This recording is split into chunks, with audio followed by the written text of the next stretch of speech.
하나님 말씀은 사도행전 28장 23절에서 31절 말씀입니다.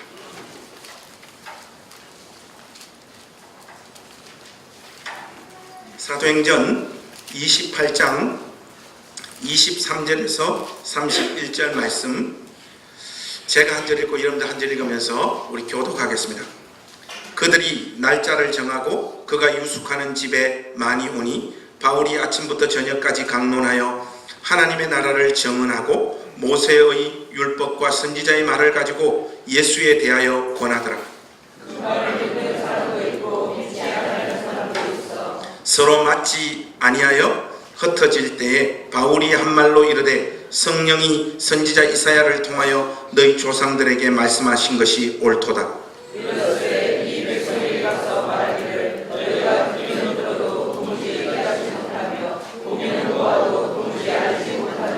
이 백성들의 마음이 우둔하여져서 그 귀로는 둔하게 듣고 그 눈은 감았으니 이는 눈으로 보고 귀로 듣고 마음으로 깨달아 돌아오면 내가 고쳐줄까 함이라 하였으니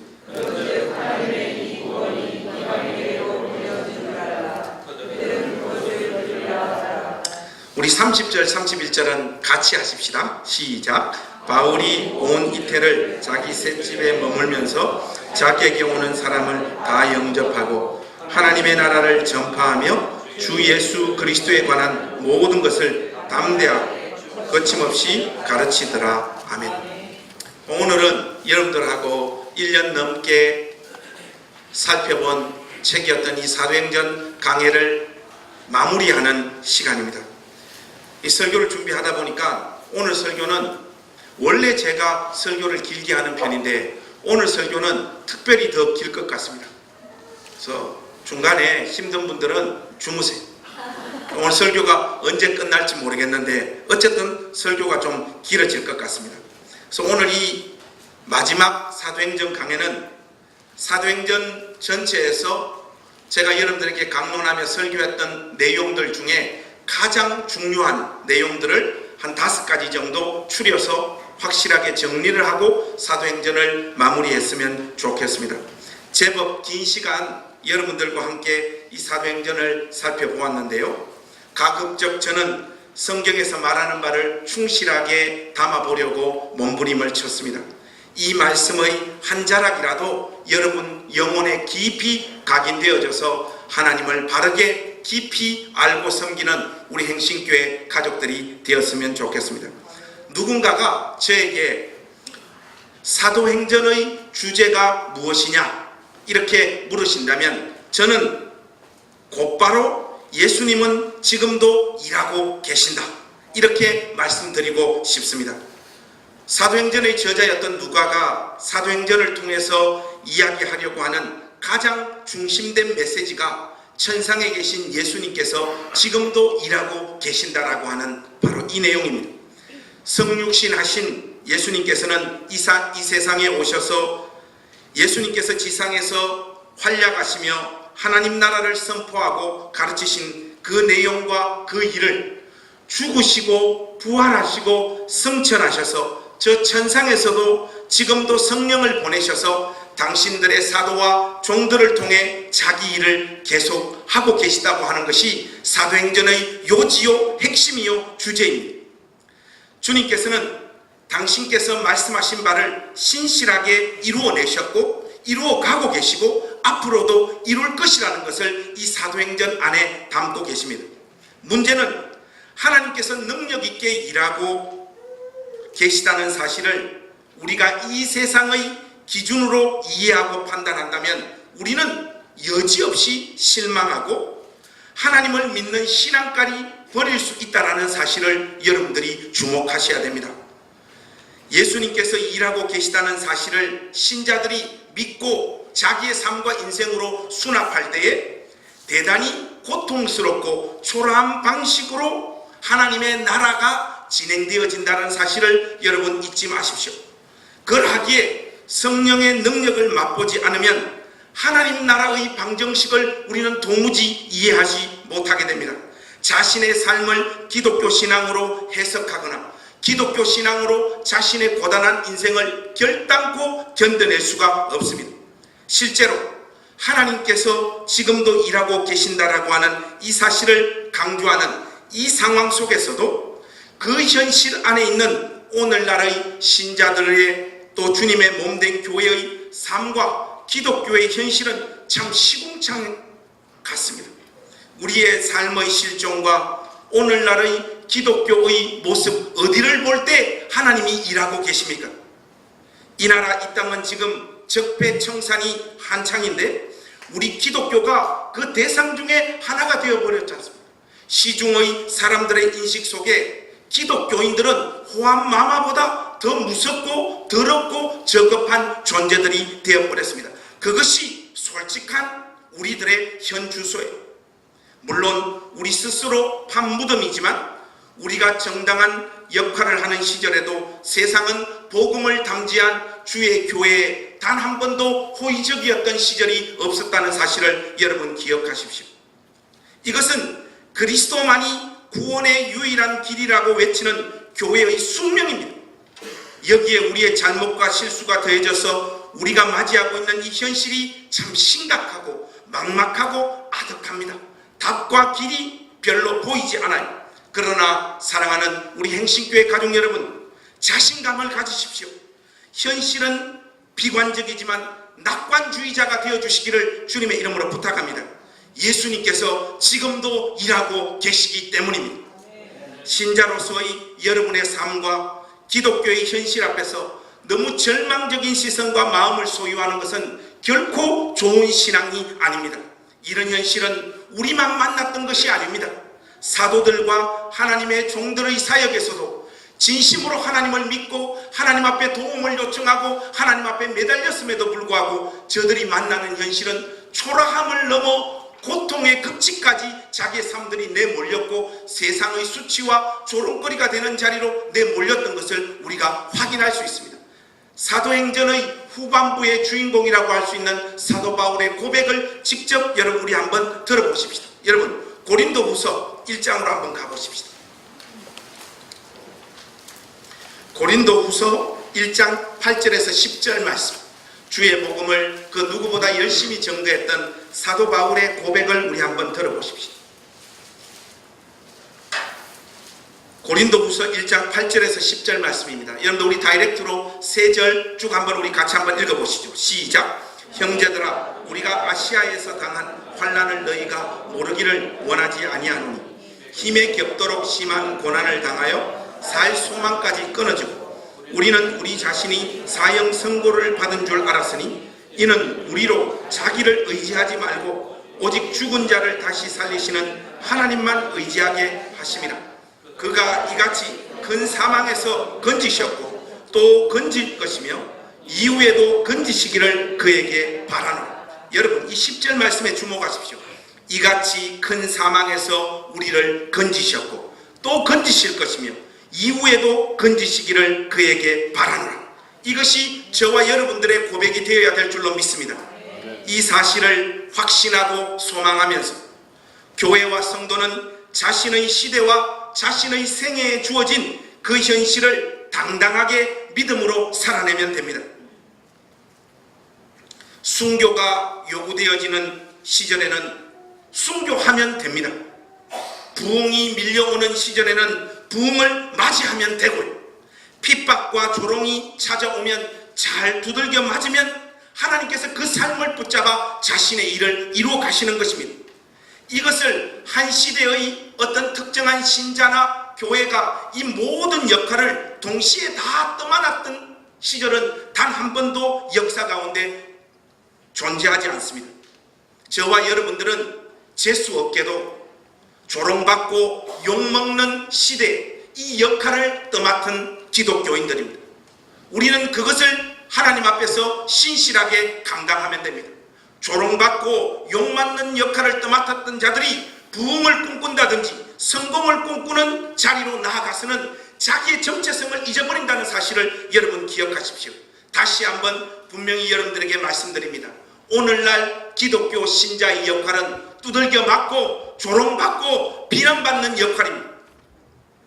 일반적으로 연기를 잘하는 사람들에게 악역을 맡기는 겁니다.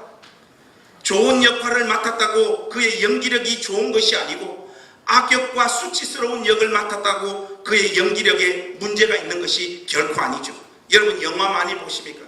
개인적으로 저는 우리나라의 한국 영화사에서 제가 영화사라 해봐야 영화 언제부터 봤겠습니까마는 더군다나 저는 외화는 절대 보지 않습니다.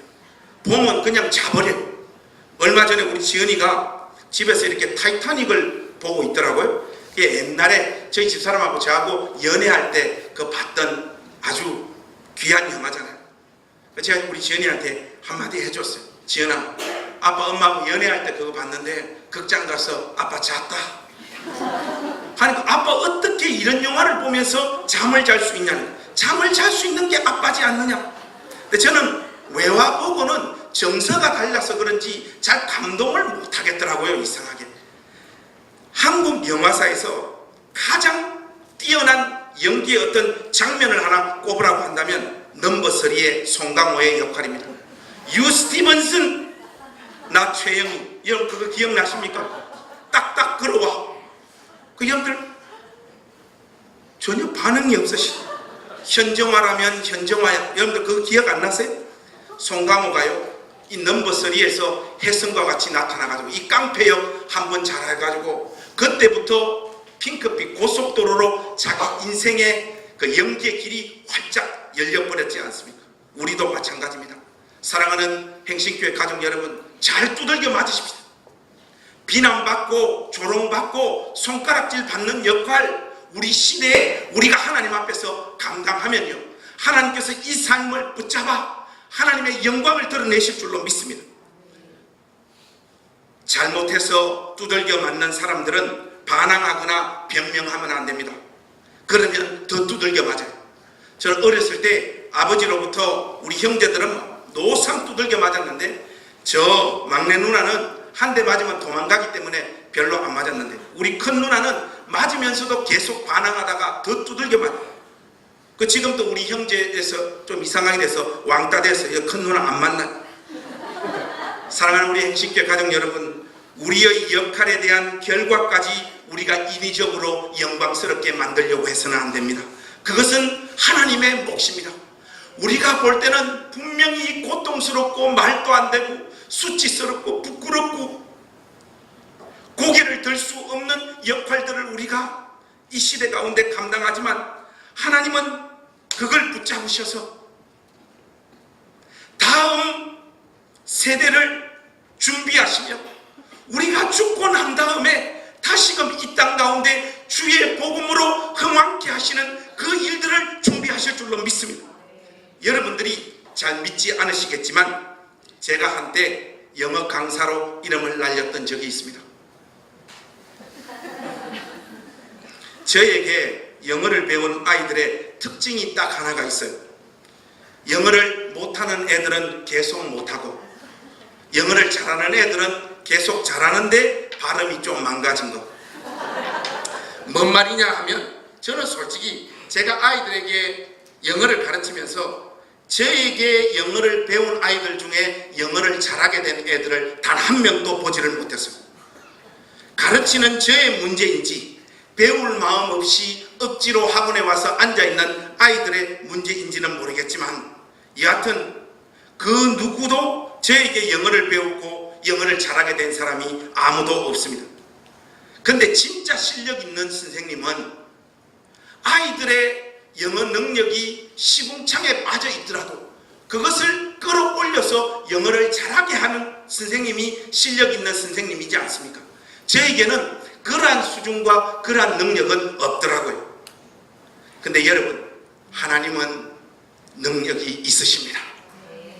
오늘 우리가 떠맡는 이 역할 누구나 다 거부하고 싶고 조롱받고 싶지 않고 수치받고 싶지 않고 욕먹고 싶지 않는 이 구질구질한 오늘날 교회의 역할과 이 교회의 정체성과 신자의 삶을 하나님께서 딱 붙잡으셔서 우리가 예상하거나 상상할 수 없는 무늬를 그 가운데 새겨 넣으시며 주의 영광을 드러내는 재료로 삼을 줄로 믿습니다.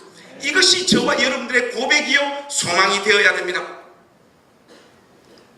하나님께서는 지금도 가장 큰 열심으로 저와 여러분의 삶과 주의 몸된 교회를 붙잡아 일하고 계시는 하나님이라는 사실을 잊지 말고 걸어가십시오.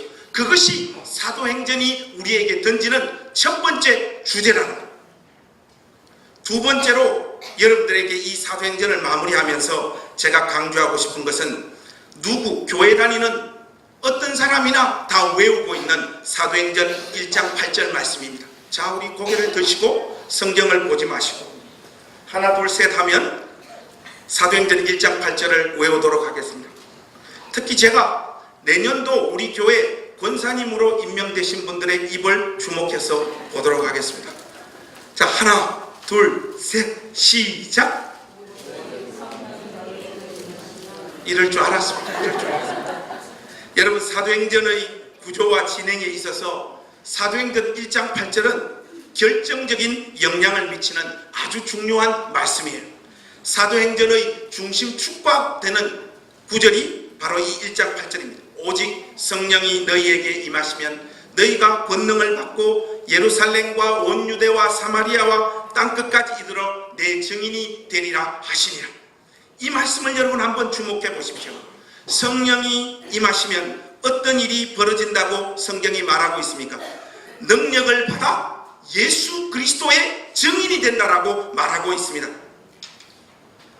예수님의 증인이 된다고 하는 것은 십자가에 못 박혀 죽으신 나사렛 예수께서 다시 살아나셨고 이분이 그리스도시라는 것을 우리의 입과 우리의 삶으로 세상 가운데 증언하는 삶인 줄로 믿습니다. 그리고 그분의 죽으심과 부활하심과 성천하심의 의미가 무엇인지 기본적으로 확실하게 숙지하여 그 내용을 담대하게 세상 가운데 선포할 수 있는 어떤 사람들의 상태를 예수님의 증인이라고 이야기를 하죠. 오늘날 교회가 가지는 약점이 무엇입니까? 그것은 복음이 무엇인지에 대한 이해가 성도들에게 별로 없고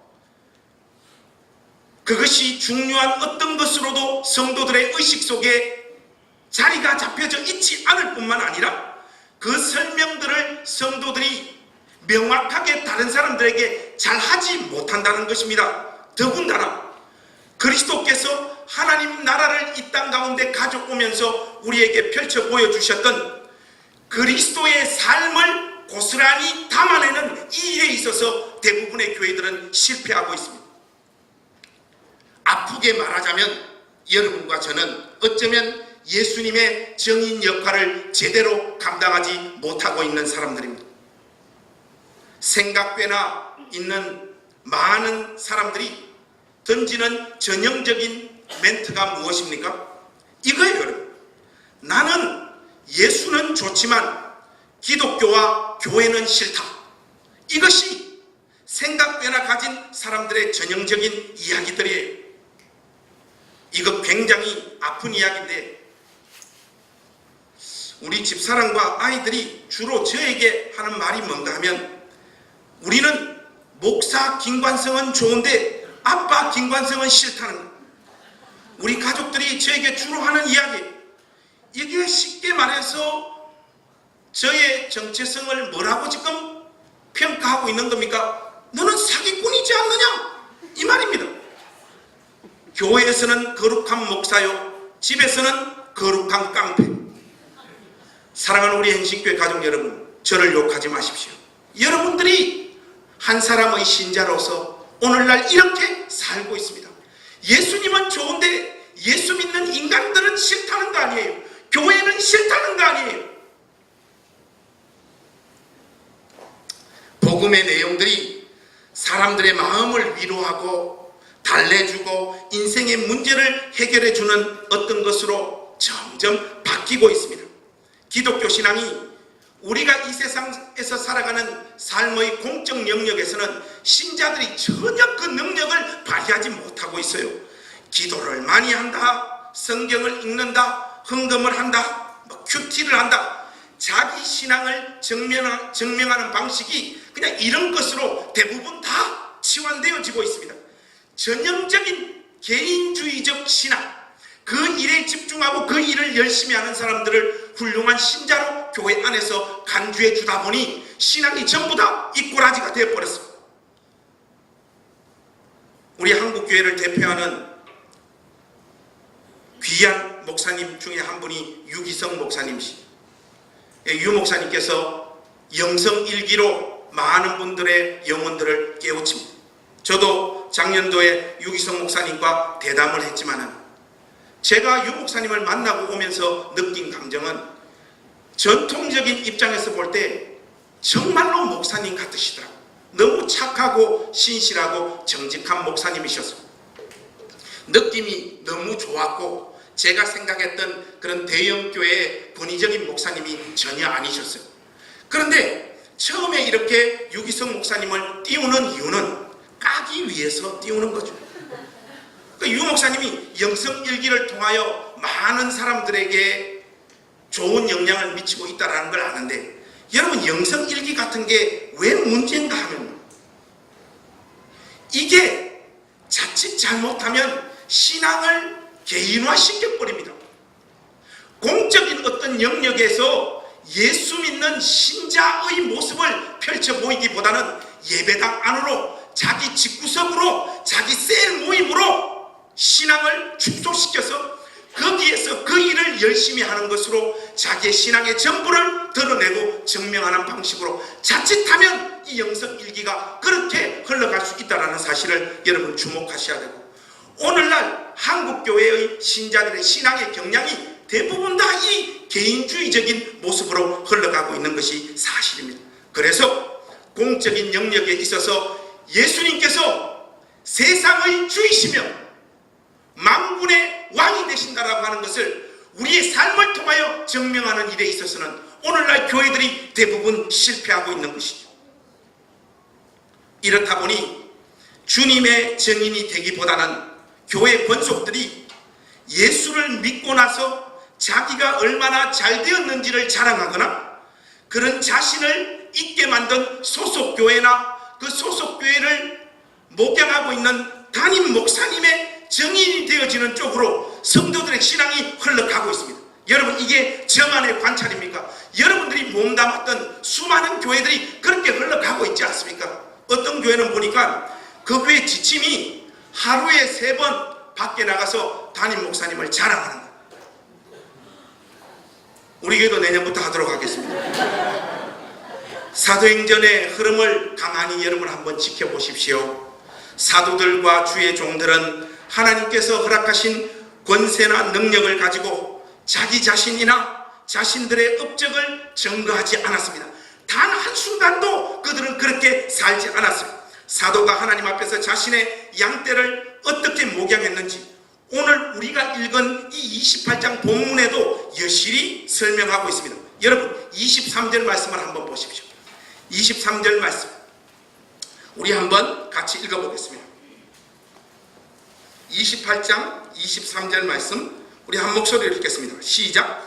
그들이 날짜를 정하고 그가 유숙하는 집에 많이 오니 바울이 아침부터 저녁까지 강론하여 하나님의 나라를 정하고 모세의 법과 선지자의 말을 가지고 예수에 대하여 권하더라. 여러분 이것은 사도행전의 결론이기도 하지만 사도 바울이 살았던 그의 삶과 메시지의 초지일관 견지하고 있었던 한 가지의 핵심 주제였습니다.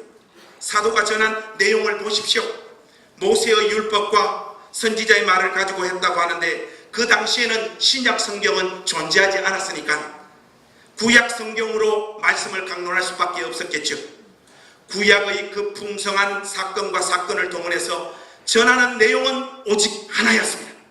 하나님 나라와 우리 주 예수 그리스도의 주되심만을 사도는 초지일관 외치고 증거했던 것이, 성경을 통해서 우리 행신교회가 추구해야 하는 것은 오직 예수 그리스도께서 우리의 주님과 구세주 되심 이것 하나밖에 없는 줄로 믿습니다. 목사 자랑하지 마시고 교회 자랑하지 마시고 단기간에 교회가 성장한 거 이딴 거 자랑하지 마시고 예배당 이쁜 거 이것도 자랑하지 마십시오. 이런 것들은 전부 다 배설물에 지나지 않는 것입니다. 이것을 예수님의 주되심을 입으로만 강하게 더 가열차게 외치는 자들을 원리주의자, 근본주의자라고 이야기합니다.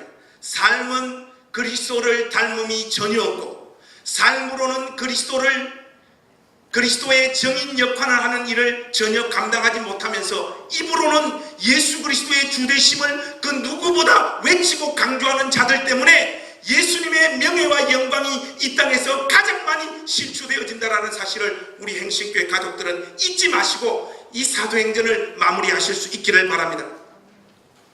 세 번째로 사도행전을 마무리하면서 여러분들에게 전하고 싶은 메시지는 주님의 몸된 교회는 복음을 가지고 세상에 구걸하지 않는다는 것입니다.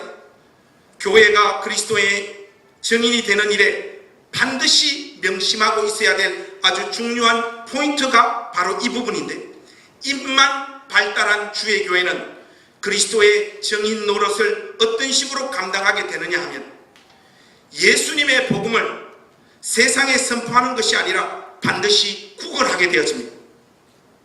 자기 삶으로 사람들에게 감동을 끼칠 만한 내용들을 가지고 있지 않기 때문에 사람들을 교회로 또 데려와야 되는 이 당위 앞에서 있는 그대로의 복음을 선포하지 못하고 이 복음을 가공하고 각색한단 말이죠. 사람들이 듣고 싶고 관심을 가지고 있는 방향으로 그리스도의 복음을 조금씩 움직입니다. 그래서 더 많은 사람들을 끌어모아서 더 많은 사람들이 모이는 교회를 자랑하고 있는 것이 오늘날의 교회의 현실입니다. 미국에 가면 우리 침례교회 중에 세들백 교회라고, 여러분들도 이 세들백 교회 이야기 책들 많이 읽어보셨을 텐데, 이 릭 워렌이 교회를 개척하면서 무엇을 제일 먼저 하는가 하면 주민들의 기호와 관심을 먼저 조사합니다. 여기 교회가 있음으로 인해서 교회가 당신들에게 해줬으면 하는 것이 무엇이냐, 이걸 조사하면서 이 세들백 교회가 시작되어졌는데, 이 세들백 교회는 미국 교회 역사상 지금 가장 빠르게 성장하고 있는 교회로 유명하죠. 항상 저는 이렇게 처음에 띄워주는 이유는 왜 띄워줍니까? 깔라고 띄워주는 겁니다. 여러분, 저는 확신해요. 이 세들백 교회는 그리스도의 복음을 배신한 것입니다. 교회는 세상의 수많은 NGO 단체들이 할 수 있는, 제공할 수 있는 그것을 주로 하는 곳이 아니라 오직 우리 주 예수 그리스도의 복음을 조금의 가감도 타협도 없이 올곧게 외치는 역할로 자기의 정체성을 삼아야 되는 곳인 줄로 믿습니다. 오늘 본문이 우리에게 증거하는 바는 예수님의 정인으로 사는 전도란, 잘 들으십시오, 믿지 않는 사람들을 설득하는 것이 아니라 하나님 백성들을 찾아내는 것이라는 것을 오늘 본문이 강조하고 있습니다. 여러분, 26절 이하의 말씀을 한번 보십시오. 26절, 27절, 28절에 보면 이게 말이죠, 세들백 교회 같은 스피릿을 가진 곳에서는 이 말씀을 해석할 수도 없고 적용할 수도 없어요. 여러분, 26절에서 28절 말씀 우리 한번 같이 읽어보십시오. 같이 읽겠습니다. 시작. 일러스되 이 백성에게 가서 도무지 깨닫지 못하며 보기는 보아도 도무지 알지 못하는도다. 이 백성들의 마음이 우둔하여져서 그 귀로는 둔하게 듣고 그 눈은 감았으니 이는 눈으로 보고 귀로 듣고 마음으로 깨달아 돌아오면 내가 고쳐줄까 함이라 하였으니, 그런즉 하나님의 이 구원이 이방인에게로 보내어진 줄 알라. 그들은 그것을 들으리라 하더라. 여러분 한번 보십시오.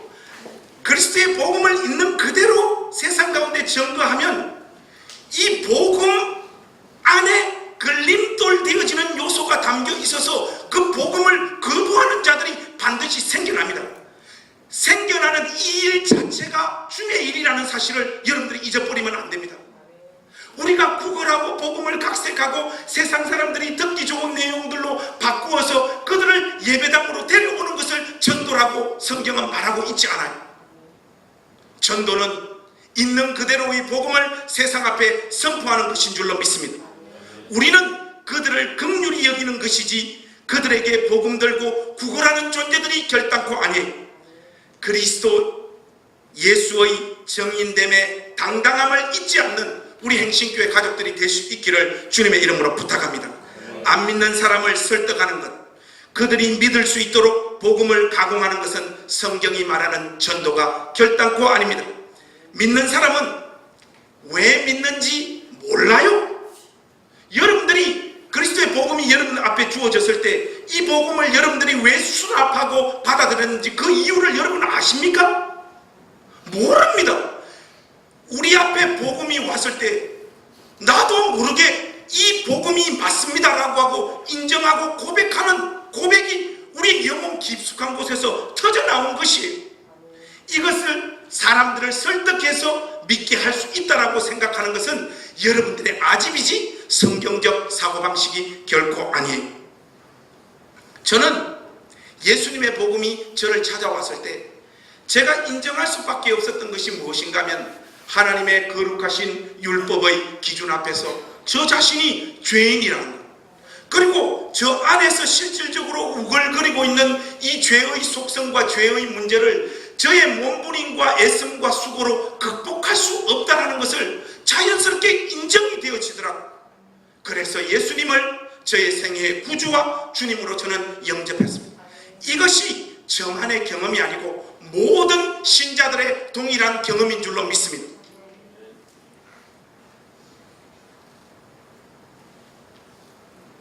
목사로서 여러분들에게 말씀드리기 참 불순한 언어이지만 상처받지 마시고 잘 들어주시길 바랍니다. 기도 아무리 해도 안 믿는 사람은 안 믿어요. 기도 하나도 안 하고 복음을 전했는데 어떤 사람은 그 복음을 덥석 받아들입니다. 여러분 이런 경험 많이 해보지 않으셨습니까? 여러분들의 삶에서 다 저와 비슷한 경험들을 하셨으리라 제가 확신합니다. 이것이 여러분들로 하여금 전도하는 일을 게을리할까봐 좀 걱정이 되어집니다. 주의 백성들은 설득되어 믿는 것이 아니라 하나님께서 우리를 통해 전하는 예수님에 관한 이야기에 나도 저런 부류의 사람이었구나 하는 지적인 심적인 동의가 우리 영혼 속에서 자연스럽게 올라오는 사람들이에요.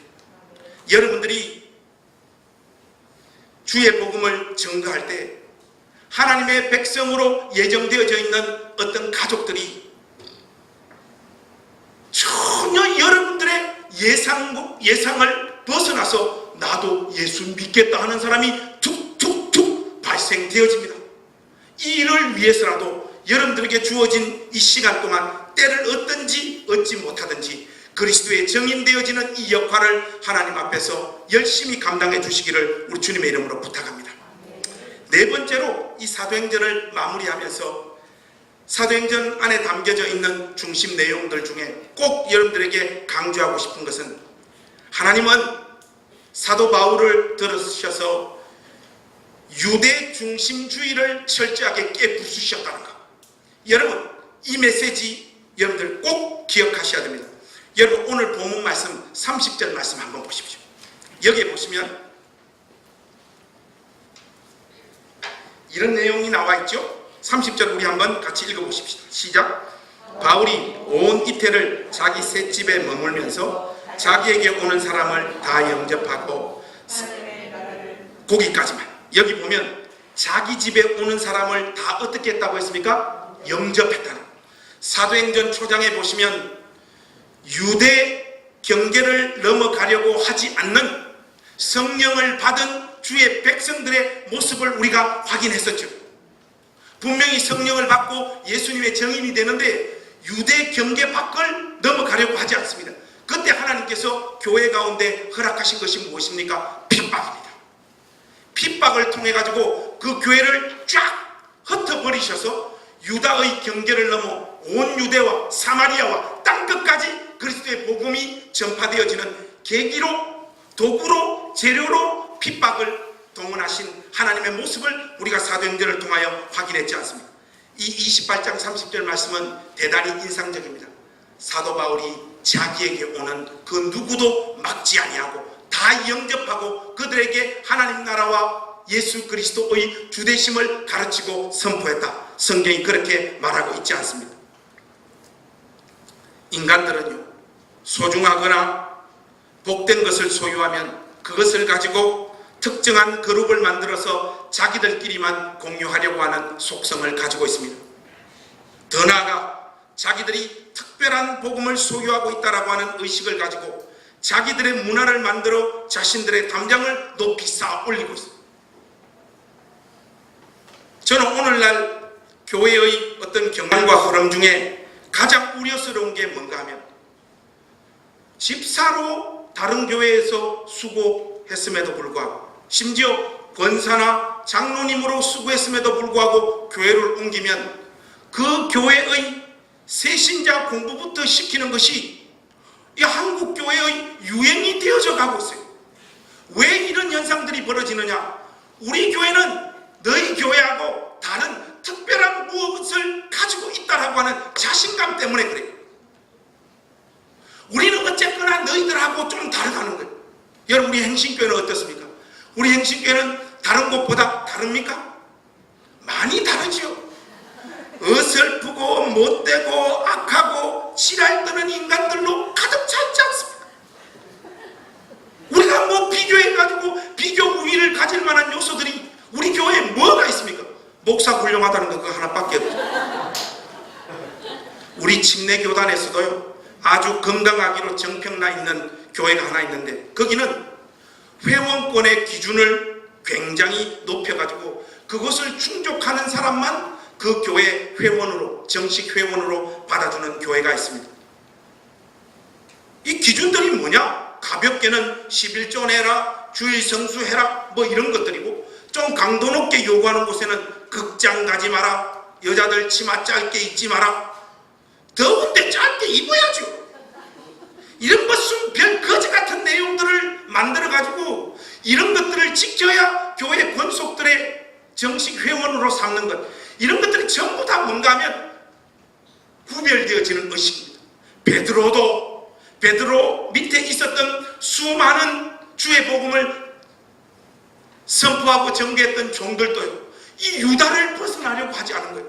저 이방의 개같은 족속들은 하나님의 자녀가 될 자격이 없다라고 하는 의식으로 유다 땅에 머물렀던 것입니다.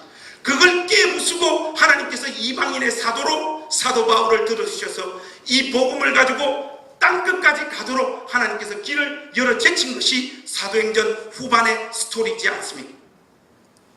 사랑하는 우리 행신교회 가족 여러분, 우리도 의식하지 못하는 순간에 우리도 우리의 담을 높이 쌓아 올리고 있는 것은 아닌지 우리 자신을 한번 뒤돌아봐야 됩니다. 특정한 사랑과 특정한 수준에 이른 사람들만이 이 예배당 안으로 들어올 수 있는 것은 아닌지 우리를 뒤돌아봐야 된다고. 옷을 교회 안에서 이렇게 보면 잘 못 입는 사람들이 있습니다. 드레스 코드가 영광인 사람들이 교회 안에 좀 있어요. 우리 특별히 우리 남자 집사님들이나 청년들 중에, 이런 분들 중에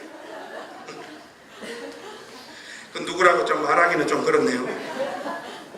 김모재훈이라고. 우리 교회도 이런 패션 테러리스트들 몇 분 계신데 사실은 이런 분들의 수고가 참 귀합니다, 여러분. 저도 참 옷 못 입는다고 잔소리를 많이 하는데 이것이 고의적인 연출이라는 거 여러분 알고 계십니까? 저의 외모에 옷까지 잘 입어버리면 조지 클루니가 됩니다. 이 비웃는 자들은 주께서 벌을 주시기를 원해요. 목사는 그저 빈티가 좀 나고요, 어리벙벙한 것이 그의 가장 적합한 포지션이에요. 이 목사님 볼 때 그 누구도 교회에 오기에 꺼리낌이 없어야 됩니다. 저에게는 이미 세련된 매너는 있기 때문에 좋은 대학 나오신 분들과 얼마든지 저는 잘 상대할 수 있어요. 그런데 여러분, 외모가 이렇게 추리하다 보니까 그 누구도 와도 같이 놀고 욕하고, 특히 주님께서 욕의 은사를 저에게 주셨지 않습니까? 그 누구도, 거친 사람도 예배당에 와서 이 현장이 아무나 오게 하는 이 찬송과 이 고백을 진심으로 외칠 수 있는 공간이 되어지기를 우리 주님의 이름으로 축복합니다. 복음의 보편성을 내던진 교회는 그리스도를 배반한 곳입니다. 교회는 누구나 와서 그리스도의 복음을 들을 수 있는 분위기를 만들어야 해요. 너무 고급지거나 기름진 모습의 예배와 사교 수준이 형성되어지면 그곳은 진리의 전당이 아니고 만신당이 되어진다는 사실을 여러분 기억하십시오.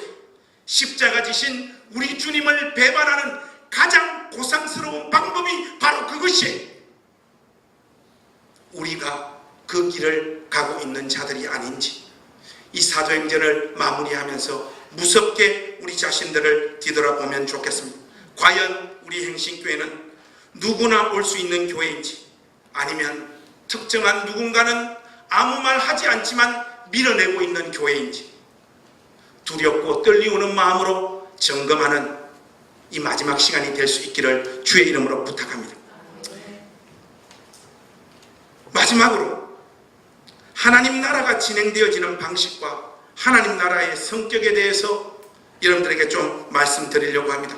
사도행전 이 끝 마무리를 보니까 사도 바울이 초지 일관 자기 집을 찾아오는 자들에게 외치고 가르쳤던 내용이 뭡니까? 하나님 나라와 예수님에 대해서 끊임없이 가르치고 증거했다. 오늘 본문이 그렇게 말합니다.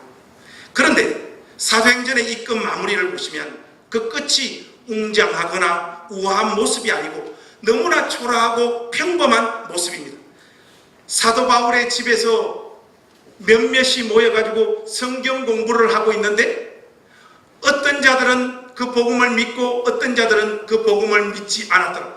이 마지막 끝이 너무 초라해요. 영화나 소설이 이런 식으로 끝나면 정말 최악입니다. 물론 평범하게 끝나는 영화나 소설들이 있지만 그것은 영화나 소설의 그 극적인 어떤 고통스러운 어떤 문제들이 다 해결되어지고 난 다음에 마지막을 평온함으로 이렇게 마무리 짓는 내용들이지. 여러분 이 사도행전 한번 보십시오. 죽을 고생을 해가지고 노마까지 왔는데 방구석에 앉아서 몇 명에게 성경 공부를 가르치고 있더라. 이러면서 사도행전이 끝이 나버린단 말이죠. 그 마지막이 허무하다 싶을 정도로 너무 초라하고 별것이 없고 평범하게 끝이 납니다. 사랑하는 우리 행신교회 가족 여러분, 하나님 나라의 핵심적인 성격이 바로 이것이라는 사실을 여러분들이 잊으시면 안 됩니다. 하나님 나라의 성격과 그 진행 방식은 이 땅에서 화려하고 멋진 승리의 모습이 결코 아니라는 사실을 주목하십시오. 모든 사람들 앞에서 큰 소리 칠 만한 사회적인 위신과 체면과 권위가 세워지는 방식으로 하나님 나라가 진행되어지는 것이 아닙니다. 저도 좀 그렇게 쓰임 받고 싶고 그렇게 하나님 나라의 일을 하고 싶습니다. 왜 저 안에 늘 고급스럽고 우아한 취향이 왜 없겠습니까? 저도 그런 거 좋아해요, 여러분. 교회에 출근해가지고 하루는 음악을 듣고 싶어가지고 클래식을 이렇게 탁 틀었는데 이게 막 어떤 멜로디가 제 가슴을 막 때리는 거예요. 눈에서 눈물이 이게 왈칵 쏟아지려고. 나한테도 이런 면이 있구나. 그 제가 우리 전사님에게 성균아, 내가 생각보다 이게 우아하고 고급진 취향 같아 이렇게 이야기를 하니까 목사님, 음악이 주는 힘이 원래 있습니다. 저는 목사님 보니까 그런 면이 좀 보여요. 뭐 이렇게 말해줄 줄 알았는데 그냥 이게 별거 아닌 것처럼 툭 이야기를 하더라고요. 하나님 나라를 전가하는 자들은 복음이 전거되는 이 세상 속에서 영광스러운 모습이 아니라 세상에서 멸시와 천대를 받는 모습으로 주의 증인이 되어진다는 이 사실 우리가 잊어버리면요, 우리 이 길 끝까지 갈 수 없습니다. 그것보다 여러분 더 일반적인 현상은 뭔지 아십니까? 멸시와 천대와 조롱의 대상거리로도 여김받지 못하는 것이 하나님 나라의 일의 진행 방식이라는 사실을 잊지 마십시오. 이렇게 하시면 예수님께서 그렇게 하나님 나라를 증거하셨고 그렇게 대우를 받으셨기에 그분을 따라가는 그분의 제자요 그분의 증인들의 삶도 똑같을 수밖에 없는 것입니다. 동시에 하나님 나라는 이 세상이나 이 세상의 어떤 힘으로 세워지는 것이 아님을, 이 세상의 어떤 힘과 권세로 만들어지는 것이 아님을 증명해 보이시기 위하여 하나님께서 이런 방식으로 일한다는 사실도 잊지 마시기를 바랍니다. 교회가 세상의 정치 권력이나 유명한 사람들의 어떤 힘을 빌려서 교회의 힘을 삼는 것은 예수님의 피로 값주고 사신 교회의 정체성 자체를 내던져버리는 것이라는 것을 잊어버려서는 안 됩니다. 자기 정체성을 완전 총체적으로 부정하는 것이 요즘 복음주의 진영에서 유명한 사람들이나 특별히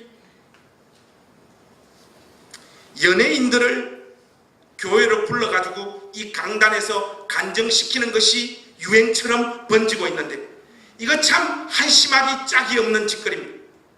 세상의 영향력을 동원하여 교회 자신의 힘을 키우는 것은 하나님께서 일하시는 방식을 모르는 것이요 하나님 나라의 성격과도 전혀 일치하지 않는 것입니다. 저는 이 사도행전 강해를 마무리하면서 이 하나님 나라가 어떤 곳인지 여러분들에게 마지막으로 잠깐 설명을 드리고 오늘 설교를 마무리할까 합니다. 여러분 마태복음 13장으로 넘어가셔서 오늘 설교의 결론을 세우도록 하겠습니다. 마태복음 13장 31절에서 33절 말씀.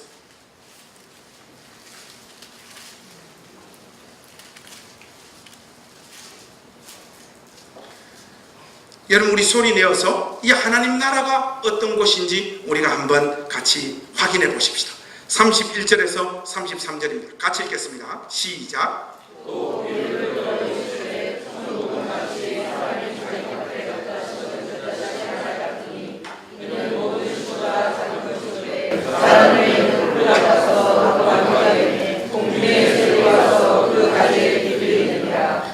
또 비유로 말씀하시되 천국은 마치 여자가 가루 서말 속에 갖다 넣어 전부 부풀게 한 누룩과 같으니. 여러분 여기 한번 보십시오. 이 말씀을 보십시오. 하나님 나라가 겨자씨와 누룩 같다고 말씀하고 있지 않습니까? 이 말씀은 하나님 나라의 어떤 핵심적인 면을 우리에게 가르쳐 주기 위하여 동원되어진 것이에요. 겨자씨와 누룩과 같다. 일단 겨자씨와 누룩 모두 그 시작이 아주 미약하고 보잘것없는 작은 것이라는 사실에 여러분 주목하십시오. 그런데 이 작은 것들이 처음에는 사람들 눈에 띄지 않는 것들이, 하지만 겨자씨와 누룩은 처음 시작에 비해 가지고 어마어마하게 성장하고 자라납니다. 겨자씨는 3m에서 6m만큼 자라나고 누룩은 빵을 크게 부풀게 만들지 않습니까? 종국에는 그 나무에, 그 작았던 겨자씨가 자란 그 나무 위에 새들이 찾아와 쉬고 누룩은 침투하여 그 내부를 완전히 변화시키는 능력, 바로 이것이 하나님 나라가 가지는 확실한 성격인 줄로 믿습니다. 겉으로 볼 때는 아무것도 아니에요. 뭔가 어떤 능력이 있거나 탁월하거나 대단한 모습으로 나타나는 것이 아닌데, 거기서 실제적으로 역사되어지고 있는 하나님 나라의 영향력 안에 있는 자들은 안식을 누리고 삶이 고쳐지고 영혼의 평안을 얻을 뿐만 아니라 하나님 나라의 새로운 정인으로 도약하게 되어지는 놀라운 역사가 일어난단 말이죠. 제가 이 교회를 개척하고 나서 비유를 설교하고 사도행전을 설교하고 오늘 이 설교를 마무리하는데, 개인적으로 우리 전사님들과 함께 하면서 사역자들도 우리 전사님들이 목사인 저를 격려해 주면서 해줬던 이야기들 중에 제가 가장 위로가 되어지는 것이 뭔가 하면, 우리 전사님들이 그래요. 목사님을 이렇게 만났는데 여느 목사님들하고 목사님은 많이 달랐다고 이야기를 하더라고요.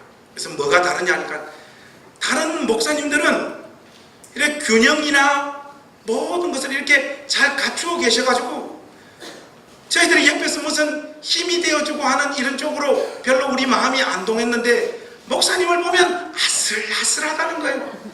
뭔가 어설퍼서 같이 안 해주면 절단 날 것 같다는 거예요. 그게 너무 좋았다는 거예요. 그게 인간적이고.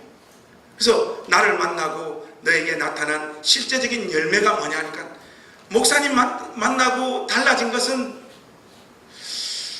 별로 없는데, 그 중에 그래도 없는데 쥐어짜보면 목사님 만나고 많이 웃게 되었고, 사람들에 대해서 연민과 애틋한 마음을 가지게 되었고, 저도 목사님처럼 살고 싶은 마음을 가지게 되었다는 거예요. 여러분, 이 시대의 동양 성자는 김관성 하나밖에 없습니다. 그걸 사도행전 강해의 마지막으로 여러분들에게 말씀드리겠습니다. 그래서 여러분들에게 오늘 이 사도행전 설교를 마무리하면서 제가 드리고 싶은 메시지가 있습니다. 그게 뭔가 하면, 지난주에 우리 크리스마스 축하 행사하면서 여러분들이 사연을 보내주셨는데, 우리 어떤 이 자매가 보내준 사연이 있어요.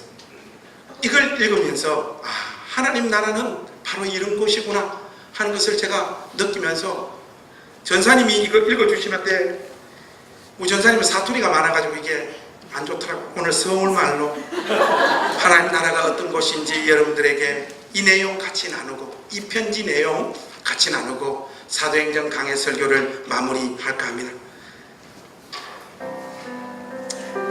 똑똑똑 떨리는 마음으로 조심스럽게 라디오와 문을 두드려 봅니다. 저는 교회와 6km 남짓 떨어진 곳에 살고 있는 30대 여자 사람입니다. 저에게는 고민이 있었습니다. 저는 내성적이고 너무 낯을 많이 가립니다. 저의 공간과 영역을 누군가 침범하는 것을 지극히 싫어하고요. 지금까지 그런 모습으로 살아왔기에 과연 내가 새로운 공동체에 적응할 수 있을지에 대하여 많은 걱정과 염려를 했었습니다.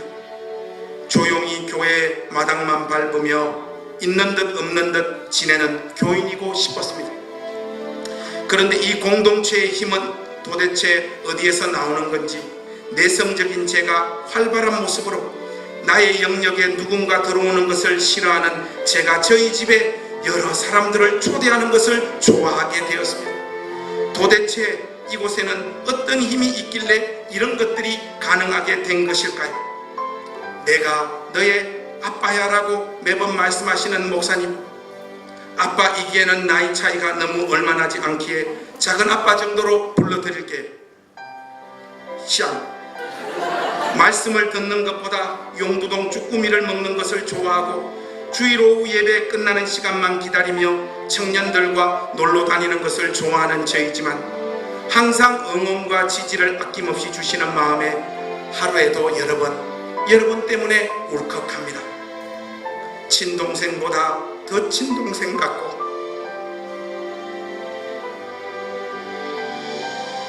좋은 언니와 오빠가 되어주는 가족들, 이들에게는 내가 가진 작은 것이라도 더 나눠주고 싶고, 하나라도 더 맛있는 것을 먹여주고 싶습니다. 웃음도 눈물도 함께 나누며 아름답게 나이 드는 우리가 될 수 있으면 좋겠습니다. 따뜻한 미소와 나눔의 모습으로 다친 마음을 열어주시는 우리 행신교회 가족 모든 분들, 한치 앞날도 예상할 수 없는 인생이기에 앞으로 저의 삶이 어떠한 곳으로 나아갈지 알 수 없지만, 사랑하는 우리 행신교회 가족분들과 함께라면 알 수 없는 인생에서도 마음껏 울고 웃고 솔직하게 있는 것들을 나누며 걸어갈 수 있을 것 같습니다. 감사드리고 사랑하고 또 사랑합니다. 사랑하는 우리 행신교회 가족 여러분, 사도 바울이 사도행전 28장까지 올곧게 외쳤던 하나님 나라의 복음과 우리 주 예수 그리스도의 주되심이 실제로 역사하는 곳에서 열매 맺는 삶의 열매가 이런 것이라고 확신합니다. 여기 함께 주를 섬기며 손잡고 나아갈 때 우리 모든 권속들 안에 이런 충만한 열매들로 가득 차기를 원합니다. 지쳐서 여기 왔는데, 삶을 포기해서 여기 왔는데, 여기에서 새로운 생명을 얻고 회복되며 일어나는 실질적인 생명의 역사가 나타나는 공간이 되어지기를 소망합니다. 누군가를 비난하고 욕하고 까는 것으로 우리의 정체성을 삼는 것이 아니라 실제적인 생명의 역사, 하나님 나라의 운동력이 약동하는 그런 공간으로 흘러넘치는 행신교회가 되어지기를 소망합니다. 이 일에 여러분 모두가 동참하셔서 여러분 모두가 하나님 나라의 주인공이 되어주시기를 우리 주 예수 그리스도의 이름으로 축원합니다. 기도하겠습니다.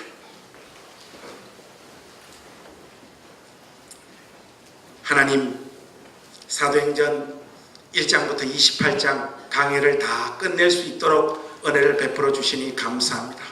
종이 잘못 전해가지고 하나님 뜻을 왜곡했던 것 우리 권속들 의식 속에서 다 치워주시고 오직 바른 하나님 말씀만 우리 권속들의 영혼에 남아서 열매 맺는 놀라운 역사가 있게 하여 주시옵소서. 하나님, 이 세상 가운데 그 무엇 하나 제대로 내세울 것 없는 그런 공동체이지만 하나님 나라가 바로 이곳에 있는 줄로 믿습니다. 여기에 몸을 담고 있는 그 누구도 하나님 나라에서 제외되어지는 사람, 소외되어지는 사람이 없도록 은혜를 베풀어 주시고 하나님, 이 공간 안으로 몰려 들어온 모든 사람들이 생명을 얻을 수 있도록 은혜를 베풀어 주시옵소서. 예수님의 이름으로 기도